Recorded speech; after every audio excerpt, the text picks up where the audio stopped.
Welcome to the lecture 2 of electronic devices. Here we are going to learn some additional concepts and topics for the portion of module 1 that we have already covered in our previous lecture. We are going to build some additional concepts which are required for understanding the physics of semiconductor devices, which is the main objective of this course.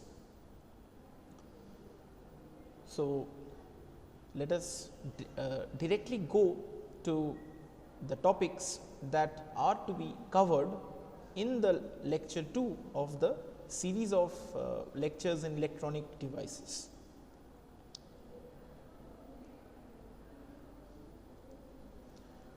All right. So, the first topic that we are going to understand over here is the basic bonding of silicon atoms. Well, the basic bonding of silicon atoms, why we need to understand is that because as we know that silicon is the most widely used commercial semiconductor in modern day electronics. According to the periodic table, the atomic number of silicon is 14, and accordingly, according to Bohr's theory, the electronic configuration of silicon is 284. As a result, silicon has got 4 electrons in the outermost shell, also known as 4 valence electrons. Now, the essence of this 4 valence electrons is that silicon cannot lose, neither it can gain electrons in order to complete its octet configuration, because the energy considerations will not permit. It is very difficult to lose 4 electrons, or it is very difficult to gain 4 electrons, right, due to the powerful electrostatic forces between the nucleus and the electrons, or the repulsion between the electrons themselves inside the orbit. So, what silicon does is, in order to complete its octet configuration, silicon actually shares electrons with 4 other silicon atoms in order to complete its octet configuration. This is how the bonding of silicon atoms take place. And whenever there is any rise in temperature, that is, if you heat a silicon material, then what happens is that the electrons which are actually present in the atoms, they are set free. So, the covalent bonds are actually broken and the electrons are set free, and those free electrons contribute to current conduction in a silicon semiconductor. Now, as you can see over here, this is the diagrammatic representation for the covalent bonding of silicon atoms. So, as you can see over here that there is one silicon atom which is actually bonding with its 4 nearest neighbor silicon atoms, and each silicon atom is sharing electrons with other silicon atoms in order to complete its octet configuration. So, it has got 4 electrons, it shares 4 other electrons with 4 more silicon atoms, so that it has got 8 electrons. And whenever temperature rises, the bonds that you can see which are connected by lines between 2 silicon atoms, they are simply broken and the electrons are actually released.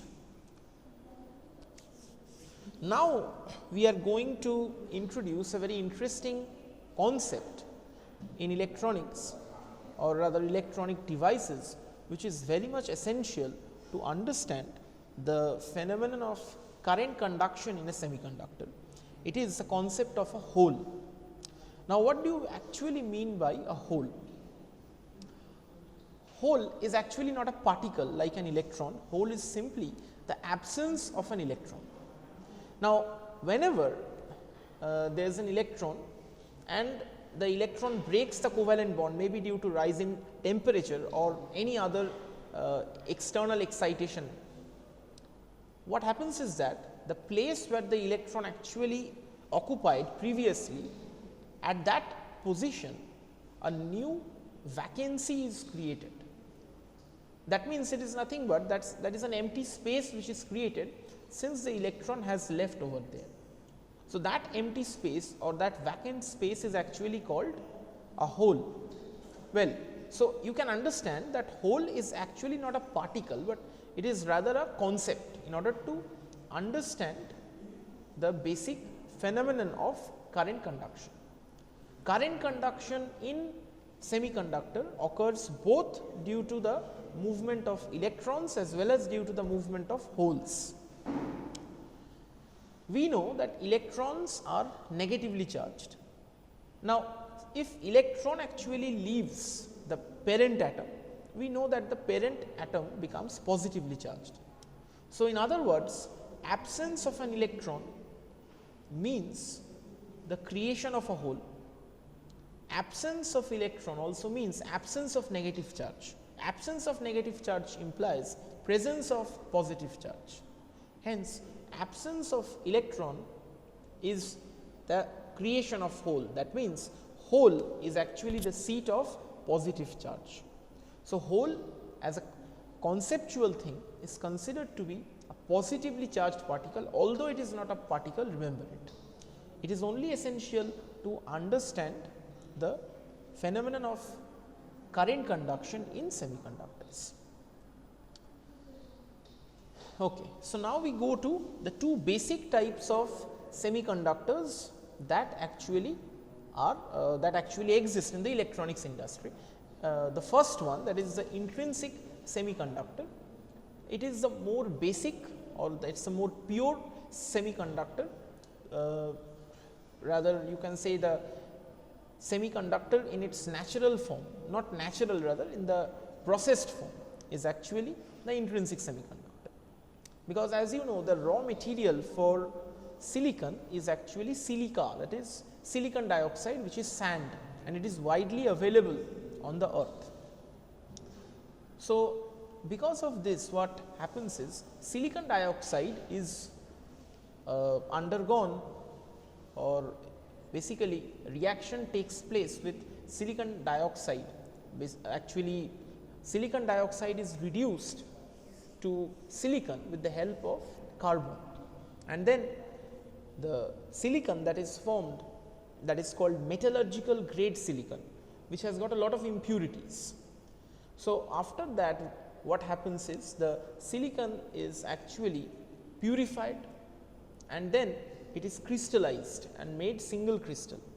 The purity that is required in electronic devices for silicon is about 99.99%, and this purity or this type of silicon is called electronic grade silicon, as it is very much pure.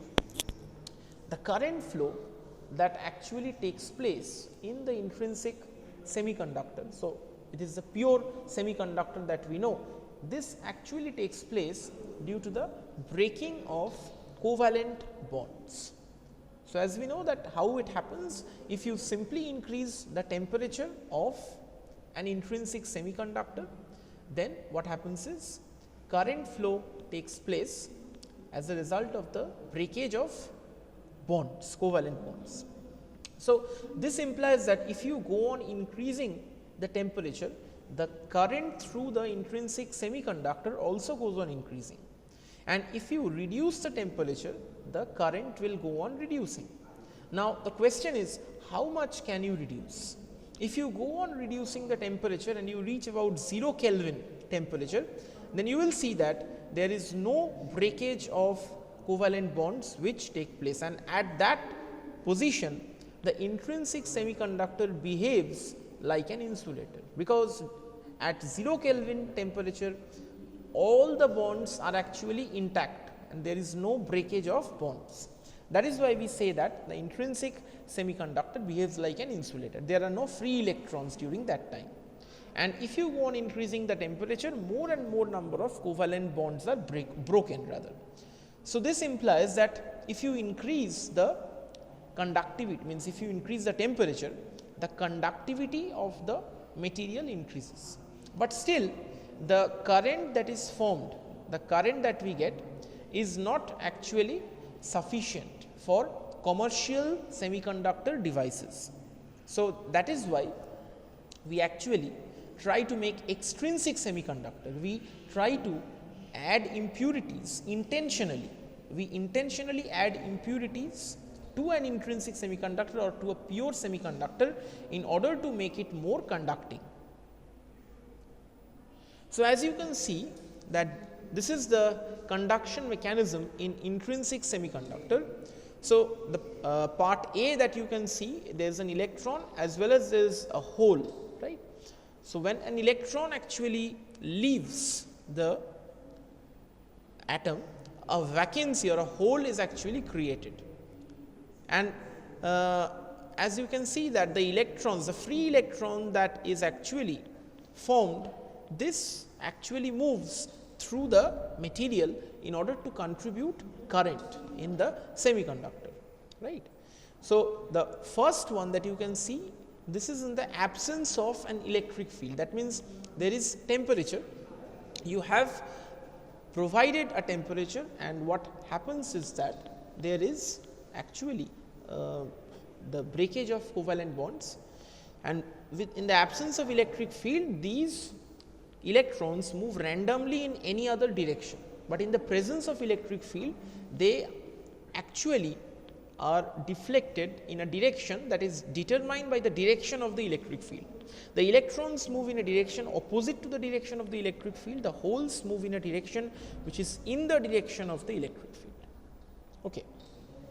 So this is how the conduction takes place primarily. So by this you can understand that at room temperature is about 300 Kelvin. So at this room temperature, you can find a number of electrons, you can find a large number of electrons which are actually free, right. Okay, now we come to the concept of extrinsic semiconductor. Now what is an extrinsic semiconductor? Now basically, as we understand that the conductivity of pure semiconductors is not sufficient, or it is not satisfactory for use in commercial devices. So what we do is that we intentionally introduce impurities in an extrinsic semiconductor in order to increase or enhance the conductivity of the extrinsic semiconductor. This intentional introduction of impurities in a semiconductor is actually known as doping. Now there are two ways to dope in a semiconductor. Now we can either introduce group 3 or group 5 elements in silicon, right, which leads to increase in conductivity. So either we can introduce group 3 elements of the periodic table, or either we can introduce group 5 elements of the periodic table. Now how does this actually happen, brother? Okay. Now based on the introduction of group 3 or group 5 elements in silicon, there are two types of semiconductor that is created. One is called an intrinsic semiconductor, one is called a p-type semiconductor, and the other one is called an n-type semiconductor.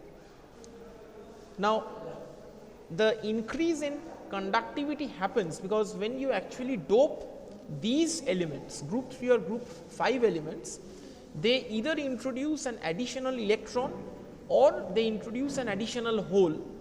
Okay. Now as we know that in case of an intrinsic semiconductor, when an electron is generated, a hole is created, right. That means hole generation is actually is immediate with the generation of an electron. But here in case of group 3 or group 5 elements, hole or an electron is introduced additionally by the elements itself, and introduction of an electron does not create the introduction of a hole, or the introduction of a hole does not create an introduction of an electron. That is why the addition of these excess carriers, excess charge carriers, leads to the increase in conductivity of the extrinsic semiconductor. So, as we know that basically there are two types of extrinsic semiconductor, just now I have discussed, it is p type semiconductor and n type semiconductor. Now, what is this p type semiconductor? P type semiconductor is actually doped with group 3 elements, for example boron. So, boron is a group 3 element and it actually has got a valency of 3. So, it is a trivalent impurity. Okay. So, this boron bonds with silicon atom, and as a result what happens is that an extra hole is created, because as you know silicon has got 4 electrons in the outermost shell and it needs 4 other electrons to complete its octet configuration. So, as a result it needs 4 more electrons. The boron provides only 3 electrons, right, because it has got 3 electrons in the outermost shell. So, what happens is that since boron shares 3 electrons with silicon, it has got a deficiency of 1 electron. Silicon undergoes a deficiency of 1 electron which it cannot fulfill in order to complete the octet configuration. So, as a result this deficiency of 1 electron implies that at that position there is a hole which is created. That means that there is an empty space or an empty energy state that is created over there. So, what happens is that any electron can actually, which becomes free, can jump to that energy state and occupy that. Okay. So, this actually creates an excess hole which contributes significantly to the flow of current. So, this boron is known as an acceptor impurity atom. Why is it so? Because boron actually what happens is that boron accepts electrons from the outside, right. That is why it is called an acceptor impurity ion, since it has got a vacant state over there. The flow of current actually takes place due to the flow of holes in this case, hence holes are actually the majority carriers in p type semiconductor. So, as you can see, this is the diagram for the p type semiconductor. This is an acceptor impurity, as you can see, which creates a hole. So, by sharing electrons with boron, there is an empty state which is over here. So, boron is added as an impurity. This creates an excess hole which contributes to the flow of current. Next, n type semiconductor. So, n type semiconductor is just the opposite of p type semiconductor. So, here n type semiconductor is doped with a group 5 element, for example phosphorus or arsenic. Phosphorus is the most widely used. It is a pentavalent impurity, sorry, it will be pentavalent impurity, it is not a trivalent impurity. So, what happens is that phosphorus has 5 electrons in the outermost shell and it shares its 5 electrons with silicon atoms. So, as a result what happens is that due to this sharing of electrons, what basically happens is there is an extra electron that is created in the silicon atom. So, 5 plus 4 total about 9 electrons are created. Okay. So, as a result an electron is introduced without the introduction of a hole. This electron is loosely attached with the parent phosphorus atom, and by application of a small amount of energy, this electron easily leaves the phosphorus atom. So, here as you can see that the current that flows is mainly due to the flow of electrons and not mainly due to holes. Holes also contribute, but electrons are the majority carriers over here.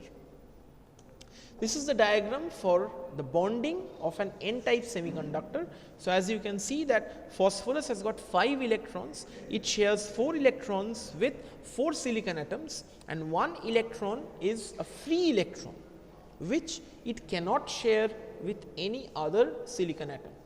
Okay. So, as a result this free electron contributes to the flow of current. So, here phosphorus is called a donor impurity ion. Just like boron was called an acceptor impurity ion, phosphorus is called a donor impurity ion because it donates an electron to the silicon lattice. Next, we come to another important concept for understanding the probability of occupancy of electrons in some particular energy shell. Okay. This concept is the concept of Fermi energy level.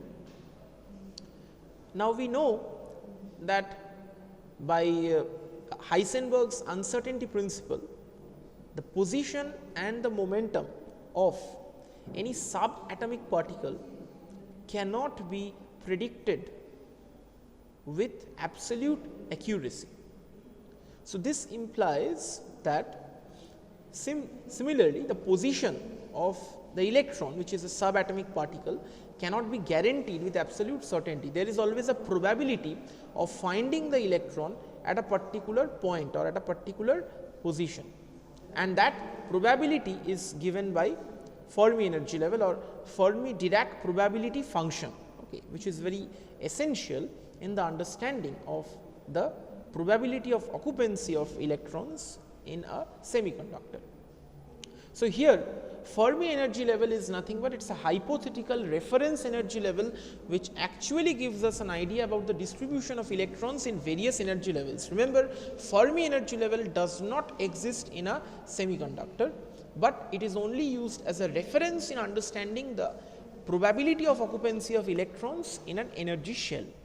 Fermi energy level is actually given by a probability function which is called the Fermi Dirac probability function, which is this function f e equal to 1 by 1 plus e to the power e minus E f divided by k T, where E f is nothing but Fermi energy level, k is Boltzmann constant and T is the absolute temperature in Kelvin. Okay. Now, this is the expression for the Fermi energy level. Okay. The expression is only important in our syllabus.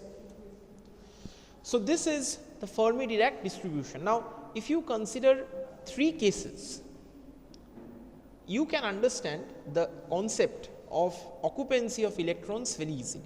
In case 1, what we have done is that we have put E equal to E f. Let us go back to the previous expression. Okay. You can take your notebooks, okay, and you can write down the expression, put E equal to E f and check what is the value of F e. So, if E is equal to E f, you can easily find that F e, that is the probability of occupancy of electron at a particular energy level, that works out to be half.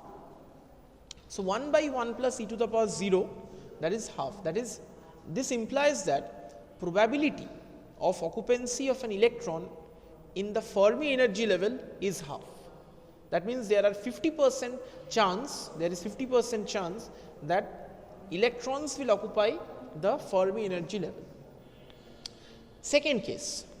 Now, case 2 and case 3 previously assumes that the temperature is 0 Kelvin. Remember what we have discussed before.